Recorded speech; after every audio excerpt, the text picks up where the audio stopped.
बिस्मिल्लाहिर्रहमानिर्रहीम। देसी हिकमत टिप्स चैनल देखने वाले तमाम मेरे नाज़रीन को मेरी तरफ से अस्सलाम वालेकुम वरहमतुल्लाहि वबरकातुहू।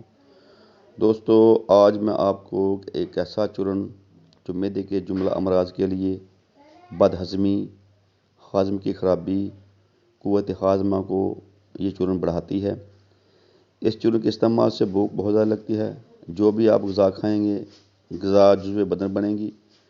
हाज़मा और मैदे की बीमारियों से तंग मरीज़ों के लिए लाजवाब तोहफ़ा। ऐसा चूर्ण बंद मैदे का मुंह खुलकर डकारें आना शुरू हो जाती हैं। ऐसा नुस्खा आपने ज़िंदगी में कभी भी इस्तेमाल नहीं किया होगा। अब चलते हैं अपने टिप्स की जानब। सबसे पहले आपने दाना इलायची खुर्द 2 तोला आपने लेना है, मिर्च स्याह 1 तोला, नमक स्याह 1 तोला, नुशादर 2 तोला। दोस्तों, ये तमाम अज्जा आप किसी भी पंसार स्टोर से आपको बआसानी मिल सकते हैं। इन तमाम अज्जा को लाकर कूट कर पीस कर इसका चूर्ण बना लें। इस चूर्ण को इस्तेमाल करके देखें। अगर आपके मैदे को ताकत ना मिले तो हमको कहना, लेकिन इस्तेमाल करते वक्त खुराक का सही इस्तेमाल करें।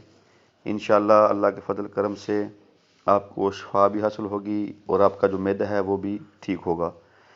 दोस्तों, जो खुराक आपने मरीज़ को देनी है, एक वक्त में 1 रत्ती या 6 रत्ती तक आप खुराक दे सकते हैं। दिन में कम से कम 3 मरतबा खिलाएँ। इंशाअल्लाह अल्लाह के फजल करम से चूर्ण की हलक से नीचे उतरते ही डकारें आना शुरू हो जाएंगी। बहुत ही ज़बरदस्त ये देसी चूर्ण है, देसी टिप्स है।